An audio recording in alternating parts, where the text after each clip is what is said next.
വലിയ പറമ്പിൽ വെച്ചുണ്ടായ വാഹനാപകടത്തിൽ 2 മുത്തല്ലിമുകൾ മരണപ്പെട്ടിരിക്കുന്നു. അവർ പുറപ്പെട്ടിരുന്നത് ഒരു സാധാരണ യാത്രക്കല്ല. ഒരു സയ്യിദിൻ്റെ വീട്ടിൽ മൗലീദ് നടക്കുന്നുണ്ടെന്നറിഞ്ഞപ്പോൾ നബി സല്ലല്ലാഹു അലൈഹി വസല്ലമ തങ്ങളുടെ മദ്ഹ് പറയാൻ വേണ്ടിയായിരുന്നു അവർ യാത്ര തിരിച്ചത്. നബിയെ സ്മരിച്ച് പുകഴ്ത്തുന്നത് ഒരു സാധാരണ പ്രവൃത്തിയല്ല, അത് ഒരു ഇബാദത്താണ്. അത് ഹൃദയത്തിലെ സ്നേഹത്തിൻ്റെ പ്രകടനമാണ്. നമുക്ക് ഭൂമിയിൽ പലതും ചെയ്യാനുണ്ടായിരുന്നേക്കാം, പക്ഷേ ഈ മുത്തല്ലിമുകൾ തിരഞ്ഞെടുത്തത് നബി തങ്ങളെ പുകഴ്ത്തുക എന്നതാണ്.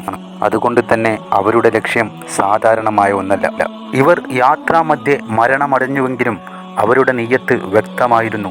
അവർ പോകുന്നത് മൗലീദിൽ നബിയുടെ മദ്ഹ് പറയാനാണ്. ലോകസുഖത്തിനോ വിനോദത്തിനോ അവർ പുറപ്പെട്ടിരുന്നില്ല.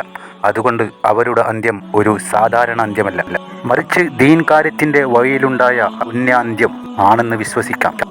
ഇസ്ലാം നമ്മെ പഠിപ്പിക്കുന്ന ഒരു സത്യമാണ്, മരണം ഏത് വിധത്തിലായാലും അള്ളാഹുവിൻ്റെ വഴിയിൽ നടന്നു കൊണ്ടിരിക്കുമ്പോഴാണ് അതിന് യഥാർത്ഥ മഹത്വം ലഭിക്കുന്നത്.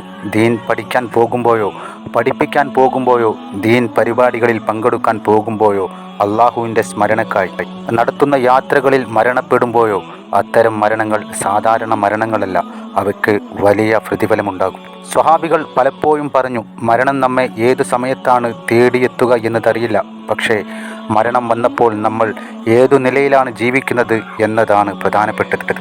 ഈ സംഭവം നമ്മെ എല്ലാവരെയും ഓർമ്മപ്പെടുത്തുന്നത് വളരെ വലിയൊരു പാഠമാണ്. ജീവിതം ചെറുതാണ്. നാളെ ജീവിച്ചിരിപ്പുണ്ടാകുമോ ഇല്ലയോ എന്ന് പോലും ആർക്കും ഉറപ്പായി പറയാനാവില്ല. പക്ഷേ മരണത്തിൻ്റെ സമയത്ത് നമ്മൾ ഏതു പ്രവൃത്തിയിലാണ് മുങ്ങിക്കിടക്കുന്നത്, ഏതു ലക്ഷ്യത്തോടെയാണ് സഞ്ചരിക്കുന്നത്, അതാണ് നമ്മുടെ അന്ത്യം മഹത്തായി തീരാൻ കാരണമാകുന്നത്. 5 പേരായിരുന്നു ഈ മൗലീദ് സദസ്സിലേക്ക് യാത്ര തിരിച്ചത്. അതിനിടെ നിർത്തിയിട്ട് കൊണ്ടിരുന്ന ലോറിയുടെ പിറകുവശത്ത് ഇവരുടെ കാർ ചെന്നിടിക്കുകയായിരുന്നു. ഇതിൽ വൈലത്തൂർ സ്വദേശി ഉസ്മാൻ, വള്ളിക്കുന്ന സ്വദേശി ഷാഹുൽ ഹമീദ് എന്നിവരാണ് മരണപ്പെട്ടത്. ഉസ്മാൻ അപകട സ്ഥലത്തും ഷാഹുൽ ഹമീദ് തിരൂരങ്ങാടിയിലെ ആശുപത്രിയിലും വെച്ചാണ് മരിച്ചത്. അള്ളാഹു ഈ 2 സഹോദരന്മാർക്കും മാപ്പ് നൽകി അവരുടെ നിയ്യത്തനുസരിച്ച് പ്രതിഫലം നൽകട്ടെ, ജന്നാത്തുൽ ഫിർദൗസിൽ പ്രവേശിപ്പിക്കട്ടെ. അവരുടെ കുടുംബാംഗങ്ങൾക്കും അധ്യാപകർക്കും സഹപാഠികൾക്കും ഈ വേദന സഹിക്കുവാനുള്ള മാനസിക നില നൽകട്ടെ. അള്ളാഹു അവൻ്റെ രക്ഷയും തൃപ്തിയും പ്രിയ സഹോദരങ്ങൾക്ക് ഏറ്റി നൽകട്ടെ. മരണം അടുത്ത് വന്ന് നിൽക്കുന്നത് പോലെ ചിലപ്പോഴെല്ലാം നമ്മുടെ പ്രവർത്തനങ്ങൾ ഇങ്ങനെ യാന്ത്രികമായി പോകാറുണ്ട് അല്ലേ? നമ്മൾ പറയാറുണ്ട്, പല ആളുകളും അവർ മരണം മുമ്പിൽ കണ്ടു എന്നതുപോലെ കുറേ കാര്യങ്ങളൊക്കെ ചെയ്തു വെച്ചു എന്നൊക്കെ നമ്മൾ പറയാറുണ്ട് അല്ലേ? ചില ആളുകളൊക്കെ നമ്മുടെ കുടുംബത്തിൽ മരിക്കുമ്പോൾ എന്നതുപോലെ ഈ ഷാഹുൽ ഹമീദ് എന്ന് പറയുന്ന വിദ്യാർത്ഥിയുടെ സ്റ്റാറ്റസ് ഇതാണ്: റബ്ബേ നീയെ കൂട്ടിനുള്ളൂട്ടോ, കൈവിടല്ലേ നാഥാ. അങ്ങനെ പഠിച്ചോനെ നീയെ കൂട്ടിനുള്ളൂട്ടോ, അല്ല കൈവിടല്ലേ നാഥ എന്നാണ്. റബ്ബിൻ്റെ കൂട്ട് അല്ലാഹു കൊടുക്കട്ടെ.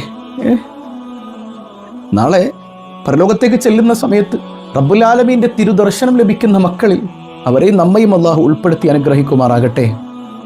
ഏതായാലും എനിക്ക് ഒരു കാര്യം പറയാനുള്ളത് അവരുടെ കുടുംബത്തെക്കുറിച്ചാണ്. എത്ര വലിയ പ്രതീക്ഷയിലായിരിക്കുമല്ലോ അവരെ ദർസിലയച്ചിട്ടുണ്ടാവുക. ഒരുപാട് പ്രതീക്ഷകളുണ്ടാവും. അവരുടെ ഉമ്മ ബാപ്പ അല്ലേ, ഈ മക്കളൊന്ന് വളർന്ന് വലിയ പണ്ഡിതന്മാരാകുന്നത് കാണാൻ, അവർ വലിയ പ്രഭാഷകരായി തീരുന്നത് കാണാൻ, പിന്നാലിന്നെ ഉസ്താദിൻ്റെ ഉമ്മ എന്നറിയപ്പെടാൻ, ബാപ്പ എന്നറിയപ്പെടാനൊക്കെ വല്ലാതെ കൊതിച്ചിട്ടുണ്ടാവും അവരൊക്കെ. അള്ളാഹു റബ്ബുൽ ആലമീൻ്റെ അലംഘനീയമായ വിധി ഒരിക്കലും നമുക്ക് തടുക്കാൻ പറ്റില്ലല്ലോ. പക്ഷേ വിഷമിക്കണ്ട കേട്ടോ, അള്ളാഹു നിങ്ങൾക്ക് സമാധാനം നൽകട്ടെ.